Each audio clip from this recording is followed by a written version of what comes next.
Hello there, Seraphim17 once again. This is the second part to my Dark Souls 2 wishlist. And for anybody just tuning in, this is essentially a nice little speculation mill of my own personal ideas and mechanical changes slash, additions that I would put into a Souls game if I was a creative director or in a position to say, yo guys, I have some cool ideas for the games. And they'd probably say shut the fuck up and go make a coffee, but you never know. And this is essentially part 2. I can't use any other words to describe this. This is a continuation of something I've already established, and it seemed to be getting a good response on my channel, so here we are. And once again, I'm going to stress before I begin this, take it with a pinch of salt, guys. Some of these ideas are ridiculous, I'm aware of that, but stranger things have happened in games, and this is literally just my collective insanity put down on paper. It's all off the top of my head. Some of it is more thought out than others, but for the most, it's just to get discussion moving, it's just to get people thinking. Because there's nothing more exciting than the period before a game comes out where everybody is in the same boat of complete obfuscation. We know nothing, really. We think we do, but we don't. And that is the coolest part, because it allows us to put forward our own ideas, which are essentially never going to be in the game. And I think that's like the 4th time I've said essentially, so I'm going to stop saying that. But to begin with, there's a pretty heavy hitter on this list, on the remainder of this list. And I missed it last time, I actually skipped the one past this, and I don't know why, because this is such a more poignant and fundamental aspect of a Souls game, especially a Dark Souls game, because in Dark Souls it's the most prevalent mechanic there is. And I'm looking into a change here, but it's a change that doesn't directly affect backstabs. So, we all know backstabs are the lifeblood of Dark Souls. Some people love them, some people hate them. There is a plethora of different opinions and feelings, and I can think there's a consensus of a group. I do think they should be changed. I think they should be tweaked. I like the addition of poise, but I don't think it's realistic that somebody should be able to run through an attack and get a backstab. So this is not on the list, but it's something I'd like to add before I go into this particular point.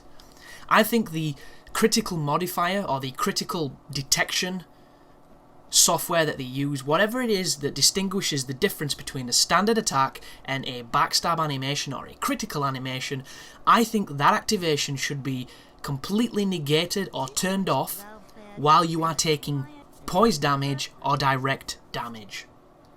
So I think if they could implement that in such a subtle way, it would mean that the people that take the first hit so they can scale behind you and go to attack, instead of going into the backstab animation, they would just attack you in the back. And I think it would just make it such a better game. And it can be overanalyzed, but we don't have time for this, so I'm just going to move on to this point anyway. Because I don't think what I've just said will fix backstabs, but it'd definitely make it more interesting. So this is, when your shield is on your back, backstab's damage should be calculated against the statistical resistance of your shield before applying the damage properties. And this is something I believe that used to kind of happen in the Japanese mode before they patched it, in the Japanese game, sorry. I'm not 100% certain on that, but somebody's mentioned it in a comment before. So all I'm asking here is to give the player a benefit for two-handing. And a defensive benefit, because if you tried to put your sword into someone's back when they had a shield there, logically you would think there would be some kind of resistance. And that would need to be, heavily modified and heavily moderated so that it's not too overpowered, because we would see a complete difference in the way people play. Everybody would be two-handing. It would definitely make the strength weapons, it would make some of the wider swinging weapons the most popular on the game. And I don't know if it would negate backstabs, but it would certainly make people rethink some of their strategies. I just think the concept of applying a defense stat to a backstab could really help, because it's not getting rid of the problem, it's kind of giving you a solution to the people that do nothing but hornet and fish. Which we've all come across that player, or we've all been that player at some point. It's just the way the game works. But the next point is a greater emphasis on healers for specific injuries. And I've given an example of Estus should not be a remedy for every situation. So this moves into some interesting territory where I've put this here. So I've put limb damage restricted to arms could work like character durability, where if your arm sustains enough damage, it does not function correctly. This would need to be balanced with a passive buff, and I've done a little example here. Arm swings with a damaged animation but receives 5% modifier on damage.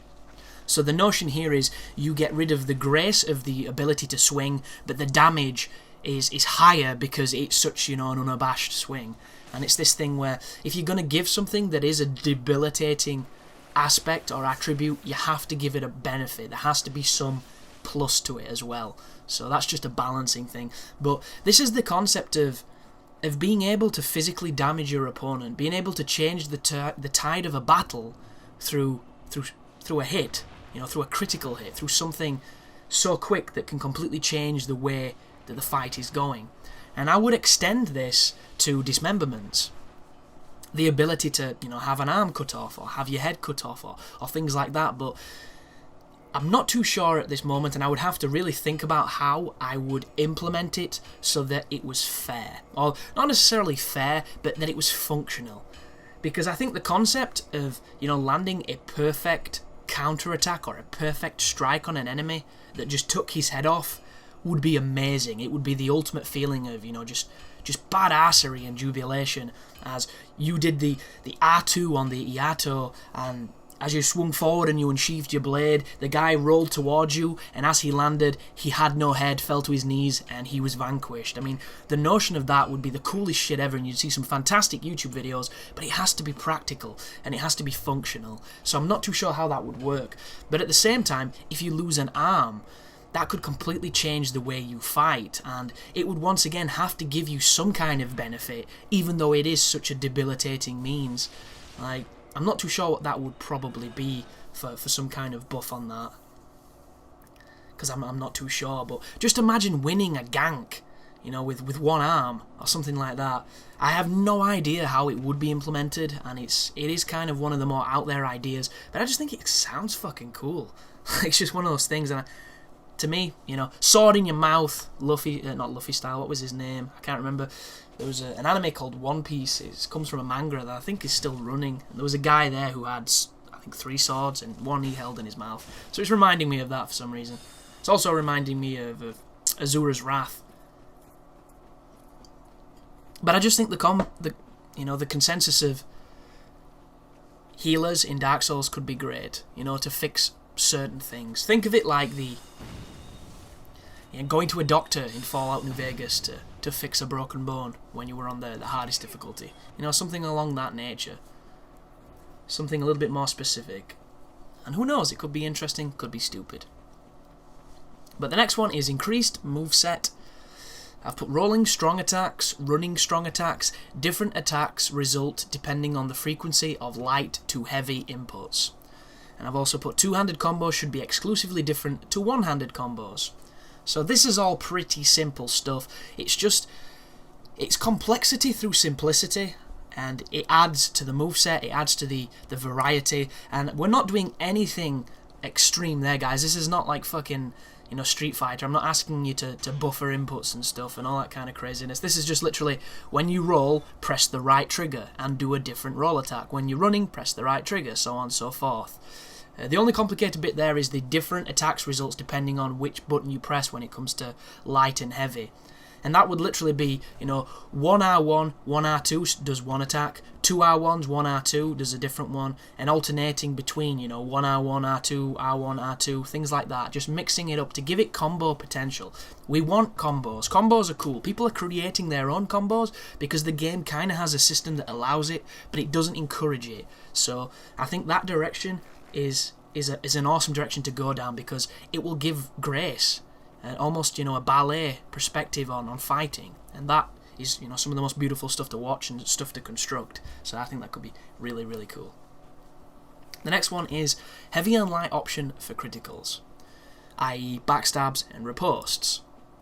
So that right there is essentially the same thing I've just said on the last one. When you run behind a guy, you should be able to press the right trigger and do a more damaging backstab. Do a longer animation, something along those lines. Same with the parries. You land a parry. Do you want to kill your opponent? Do you want to instill fear in him and keep him alive? How do you want to play? And not only does it give you more unique animations to look badass with, but it enables you to moderate the fight a little bit. And if you're going up against someone who's not necessarily a great player and you want to teach them not necessarily a lesson, but perhaps show them the errors of their ways, as altruistic as you can be with that, it would give you the opportunity to do so. And I think that would be really cool. And the next part of this one is parry should deflect back spells if used on a magical shield. And what I mean by this is it's not a buffed shield, just a shield that is pretty much exclusively made to block magic. I think it should be able to knock it back if you time it right, because I don't think there would be anything cooler than knocking back a Crystal Soul Spear with your shield. And the only way you can do that now is with Force, Wrath of God, and even maybe the Dragon Roar, but I'm not too sure on that one. So I just think that would be cool. That would be the ultimate fuck you to a sorcerer build. And they would never see it coming because they're just spamming usually. And I think that would be cool. I've also said parry should deflect projectiles. That's another thing that I think would be great. Can you imagine if a cocky host threw a firebomb at you and you parried it and it hit his phantom? That'd be some funny shit. That would be a whole new breadth of detailed montages and crazy stuff happening in clips. But I think that's pretty cool. And the next one is a choice. So I was playing Demon Souls when I noticed this, but in Demon Souls there seems to be a lot of different animations for push. And I was using is it the phosphorescent pole? I think it's the weapon that Ridiel uses. And when I did a kick with it, he kind of butted them with the lower end of the staff. And I've never seen that before, because I've never used that weapon or a weapon of that class. So this comes directly in response to that game.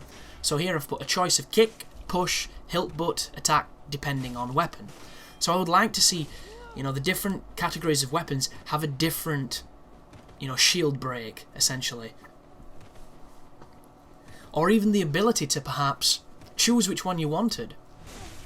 For instance, maybe some of the Covenants might have certain members who can train you to do certain attacks, train you to do certain techniques that replace your roll, that replace your kick.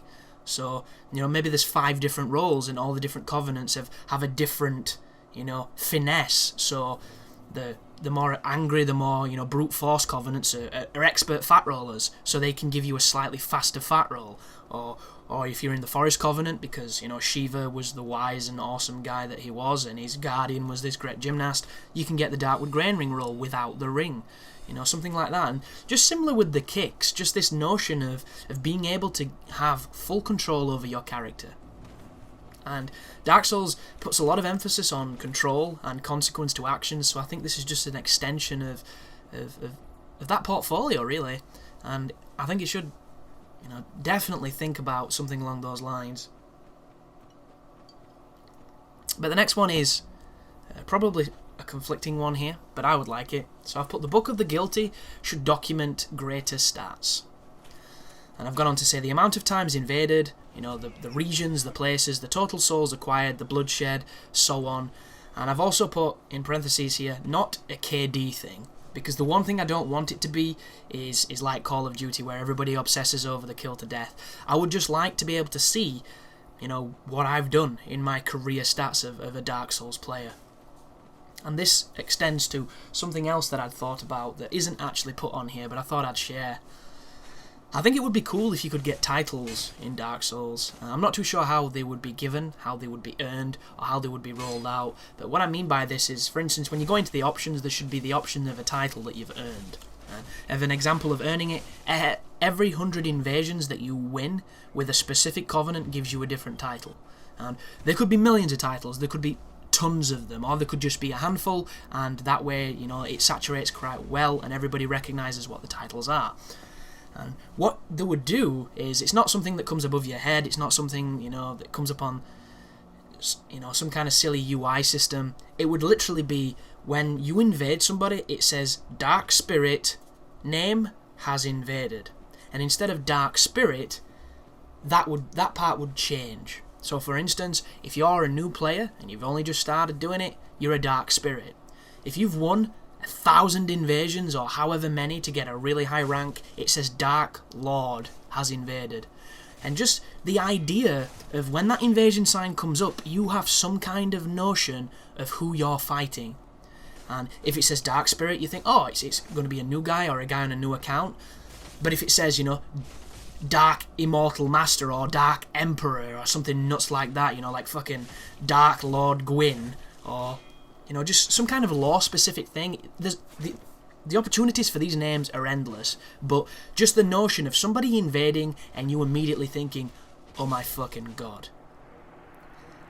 And it doesn't really mean anything in the grand scheme of things, because any decent Dark Souls player will tell you that anybody can beat anyone on any given day because of lag, because of Dark Souls randomness, just because of how much there is in the game that conflicts between builds. Anybody can beat anybody, so the title doesn't really matter. But in those first few weeks, when you see that name come up and you're like, Jesus Christ, how has this guy got so high? And then when you beat him and you're like, I just took down a Dark Lord, motherfucker, I am top of the world. I think that would be something really interesting, and something that will probably never ever come to see any kind of light. But the next one is, everywhere needs to be invadable. Bonfires, boss fights, everywhere. I want the notion of nowhere to be safe. I want the notion of human form to have risks, and to have big risks. Big risks, big rewards. And I think that'd be awesome. And my main reason for this is when you go to the Anor Londo bonfire and you run towards the elevator, there is a massive open area with a fantastic skyline that I want to fight on.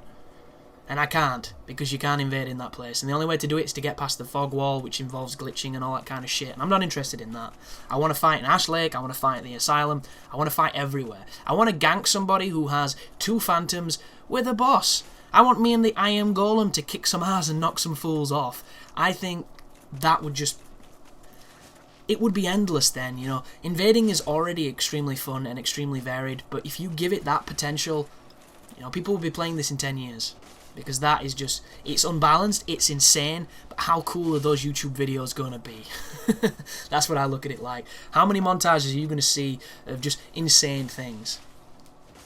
And we've already done something similar on Demon Souls where we got summoned as a boss. It's just an extension of that, backing up a boss. Like, just imagine if there was unique animations and unique aggression from bosses when you're in the arena, where instead of, Quelaag getting super aggressive and jumping at you and trying to swing with her sword, maybe she stands back, maybe she's more defensive and she fires lava balls at a distance, or, she tries to troll you and web you so that the human can come and beat you up. It's... the possibilities are endless, man. They really are. But the next one says, a coven that populates the game with NPC invaders akin to Dark Moon, which affects souls received and items drop at the cost of being hunted by diverse and dangerous computer assassins. So essentially, what this is this is pissing off the Dark Moons and both the Covetous Serpent and Gold Serpent rings combined into a covenant that enables you to get frequent invasions, frequent well, it's not PvP, it's PvE in PvP skin, and the opportunity to run a risk and get a reward. So you're running around the world, and every so often, so-and-so has invaded, so-and-so has invaded, and not just 1, 2, 3 of this covenant will be attacking you, and sure, they're only computer, but you get 3 of them coming close, and they've all got diverse builds. It's going to give you some trouble, but if you kill them, not only do you get a bonus in souls, but sometimes they'll drop equipment, sometimes they'll drop, rare upgrade materials, and your game itself will give you more souls and increase your item drop rate, just because you're part of this dangerous covenant. And I think, enhancing and increasing the how interesting and how complicated these covenants can be is something that could really add depth to the game. It's something that they're probably not going to go into too much, but I think that's a badass idea, and I would love to, have the knowledge on how to mod, so that I could mod the original version of Dark Souls on PC and put in, when you join the Way of the White, instead of joining the Way of the White, you're joining, the Seraphic Covenant. And what happens then is, like, Manny to Mildred starts running at you in Firelink. She comes in, boom, and there's 2 of them. You know, everywhere you go, there's dark spirits popping in your world that should only appear in certain places, but boom, they're happening here. But unfortunately, my PC knowledge is lacking, and that'll never be something I'm able to do. So this next one's an interesting one. I've put the ability to steal. Then I've gone on to say soul level, souls, items, and then I finished it with soul suck, exclamation point. So this is another Demon Souls inspired thing, and it is definitely a trolling inspired thing, but I would like the ability to loot people. And I'm not saying, you know, steal the best stuff or steal the most rare stuff. Just the opportunity to pilfer, I think, would be a cool idea. And even if you're stealing something that they don't have, it's just a random, you know, item that you were given, it gives you a risk versus reward and also an alternative way to play. Because just imagine invading the forest, you know, wearing a fog ring, waiting for the gankers to come towards you, and as soon as they turn their back or they get distracted, you run up, you do a hit and run, and they're chasing you, and you do the jump from one part of the forest to the other, and they don't know how to do it, so they try running around, and then you black crystal out, and you've got your titanite chunk or something. I think you'd be like those little bastards in Golden Axe, those guys with the bags that nick your shit at the bonfires, and you have to beat them up. Be like those guys. And you'd just get hilarious, you know, videos once again of people doing stuff like that. And it would just be just a little bit more emphasis on the silliness of Dark Souls rather than this, you know, this self-imposed honor restrictions, this, you know, everybody's a ganker, everybody's a cheater, a backstabber, a fisher, that kind of stuff. Just the silliness. And I think that would help. And the next one is bleed should work differently. So bleed on Demon Souls is kind of like a poison, and it doesn't really make any sense because there's 3 different types of poison on that game. Effectively, you've got your bleed, you've got your poison, you've got your plague. It's kind of diminutized by the fact there are so many other similar elements. On Dark Souls, they changed it. They made it into a kind of like cashing in your chips. You know, you win a load of chips, you cash them in, you get your damage, and that's how bleed works. The only problem with bleed is you can build it up on iframe hits. You know, you can build it on phantom hits, and it makes it a kind of bullshitty status effect, because a lot of the times you don't even take the hit, but thanks to latency, thanks to iframes, you end up paying for it. And I've never really thought it was a great status effect, especially with how the game is defended against bleed. Like, there are a handful of bosses you can bleed, but for the most, none of them are that susceptible. It's only like your asylum demons and stuff like that that really take the full blunt of it. So it's kind of pointless outside of PvP. And I would like it to be enhanced or be changed. And I don't actually have a well thought out idea of how it would be changed, but I have thought of some passive effects that could perhaps, you know, inflict the player while they are being bled or bleeding.